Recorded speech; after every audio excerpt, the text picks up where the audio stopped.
नमस्कार दोस्तों। तो स्वागत है आपके अपने YouTube चैनल में।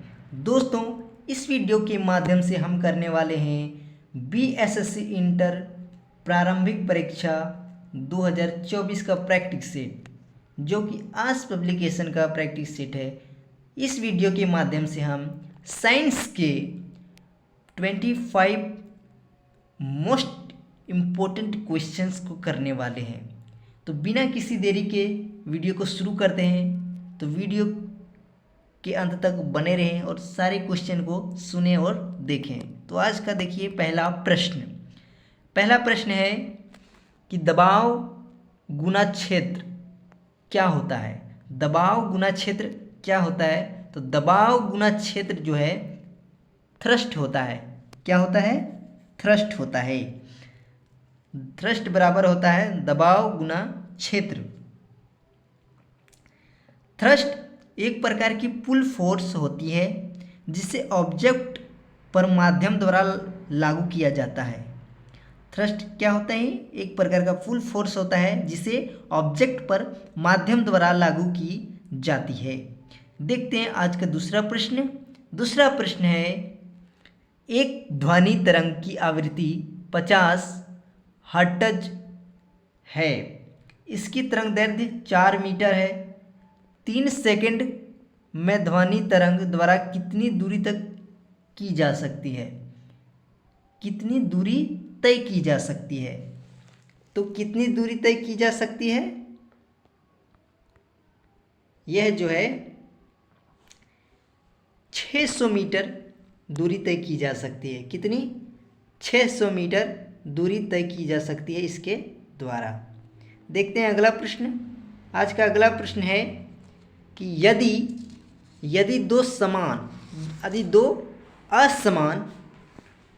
दो असमान द्रव्यमानों में समान गतिज ऊर्जा होती है तो भारी द्रव्यमान में होती है। क्या होती है? तो भारी द्रव्यमान में क्या होगी? तो होगा अधिक संवेग होगी। क्या होगी? अधिक संवेग होगी। तो इस प्रकार इसका आंसर हो गया option number C is the right answer. अगला प्रश्न की बात करें। अगला प्रश्न क्या है कि जब बंदूक से गोली चलाई जाती है तो बुलेट की गतिज ऊर्जा होती है। क्या होती है? क्या होती है? तो यह जो बुलेट की गतिज ऊर्जा होती है बंदूक से ज़्यादा होती है। क्या होती है?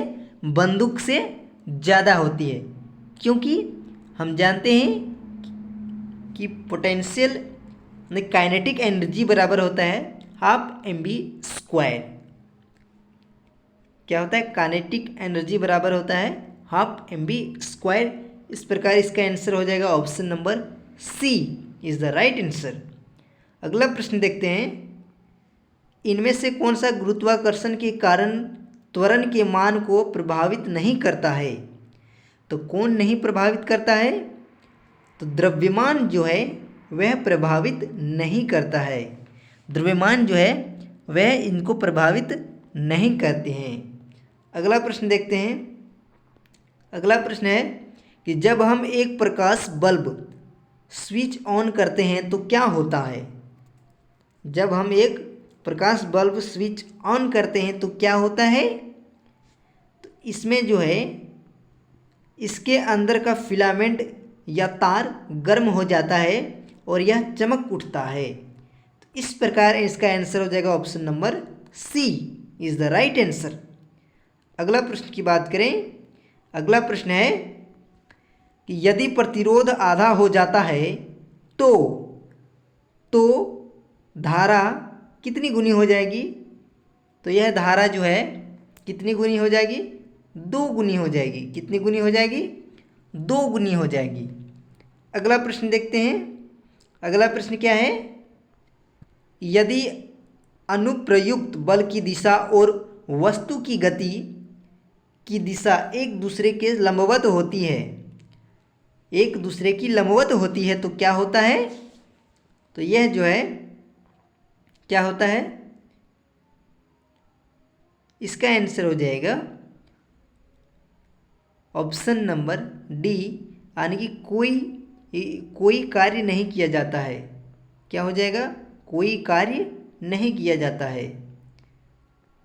इसका आंसर यहाँ देखिए, ऑप्शन नंबर डी, कोई कार्य नहीं किया जाता है। अगला प्रश्न देखते हैं। अगला प्रश्न है, लेंस बनाने के लिए निम्नलिखित में से किसका प्रयोग नहीं किया जा सकता है? तो किसका प्रयोग नहीं किया जा सकता है? तो लेंस बनाने में हम मिट्टी का प्रयोग नहीं करते हैं। मिट्टी का प्रयोग नहीं किया जाता है। अगला प्रश्न देखते हैं। अगला प्रश्न है कि रंग का विचलन कौन सबसे कम होता है? किस रंग का विचलन कौन जो है सबसे कम होता है? तो लाल रंग का विचलन जो है सबसे कम होता है। किसका कम होता है? लाल रंग का विचलन जो है सबसे कम होता है। अगला प्रश्न देखें। अगला प्रश्न क्या है कि भौतिक परिवर्तन का एक उदाहरण है। भौतिक परिवर्तन का एक उदाहरण है। कौन सा उदाहरण है? तो ऑप्शन नंबर डी जो है, यानी कि पानी में चीनी का घुलना, यह भौतिक उदाहरण है। इसे हम पुनः प्राप्त कर सकते हैं। अगला प्रश्न है कि किसी चुंबक का वह भाग जहाँ से चुंबकीय क्षेत्र रेखाएं निकलती है कहलाती है। तो क्या कहलाती है?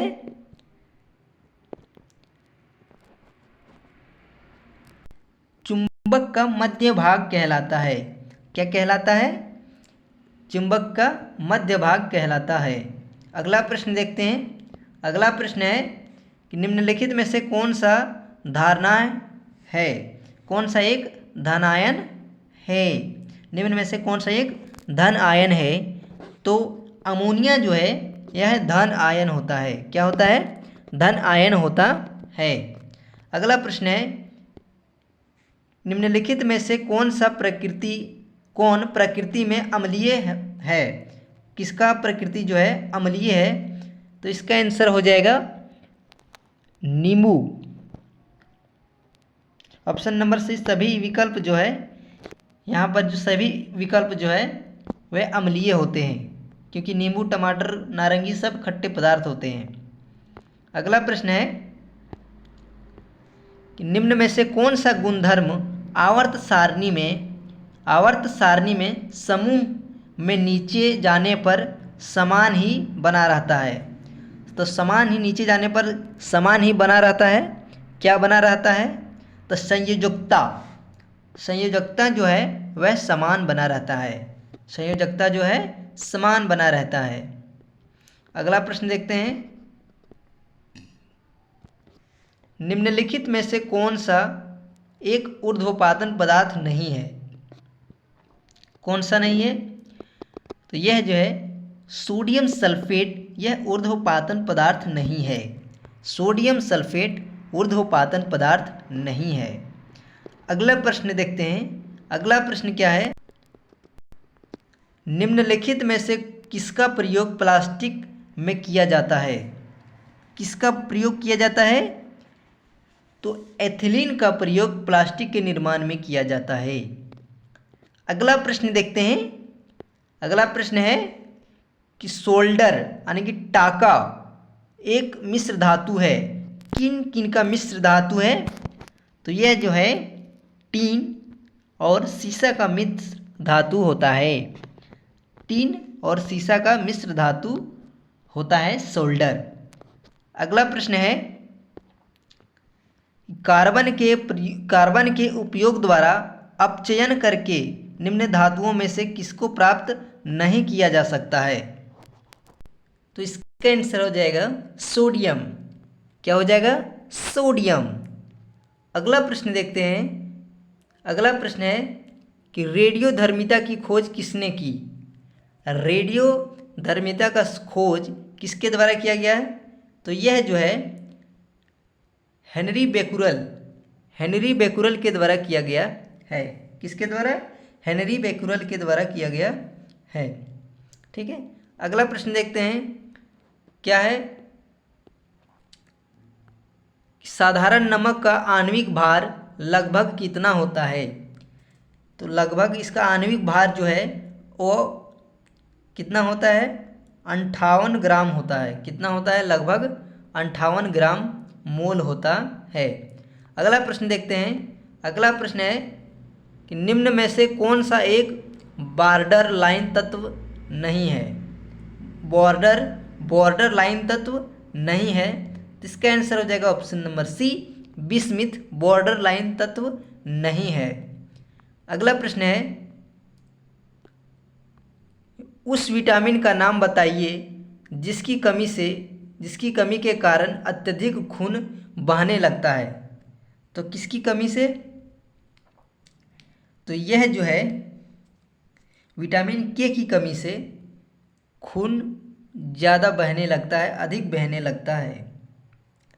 अगला प्रश्न है, उस वैज्ञानिक का नाम बताइए जिसने यह खोज की थी कि मलेरिया प्लाज्मोडियम नामक परजीवी से होता है। तो प्लाज्मोडियम परजीवी का खोज किसने किया था, तो यह जो है रोनाल्ड रॉस के द्वारा किया गया था। किसके द्वारा किया गया था, रोनाल्ड रॉस के द्वारा किया गया था। अगला प्रश्न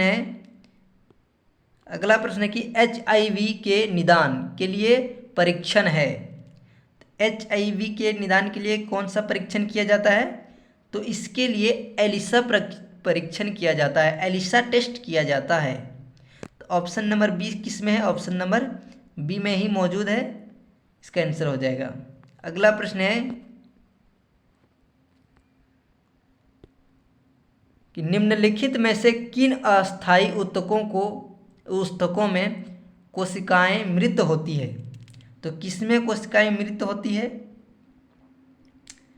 तो स्क्लेरेन कायमा में मृत कोशिकाएं होती है।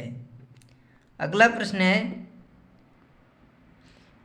डैश है, कोशिका विभाजन से संबंधित है। तो कौन कोशिका विभाजन से संबंधित है, तो यह जो है साइटोकाइनिन कोशिका विभाजन से संबंधित है। साइटोकाइनिन कोशिका विभाजन से संबंधित है। अगला प्रश्न है कि कार्बोहाइड्रेट, प्रोटीन और वसा का पूर्ण पाचक कहाँ होता है। इनका पूर्ण पाचक जो है वह छोटी आंत में होता है। कहाँ होता है, छोटी आंत में होता है। अगला प्रश्न की बात करें तो अगला प्रश्न है, निम्नलिखित में से कौन सा सहजीवी संबंध दर्शाता है। तो सहजीवी संबंध जो है लाइकेन दर्शाता है। कौन दर्शाता है, लाइकेन दर्शाता है। अगला प्रश्न है कि भ्रूण को एक विशेष ऊतक की सहायता से मां के रक्त में पोषण प्राप्त करना क्या कहलाता है। तो क्या कहलाता है, यह जो है प्रक्रिया फॉलोपियन ट्यूब कहलाती है। क्या कहलाती है, फॉलोपियन ट्यूब कहलाती है। दोस्तों इस प्रकार हमने साइंस के 30 क्वेश्चंस को कवर कर लिया।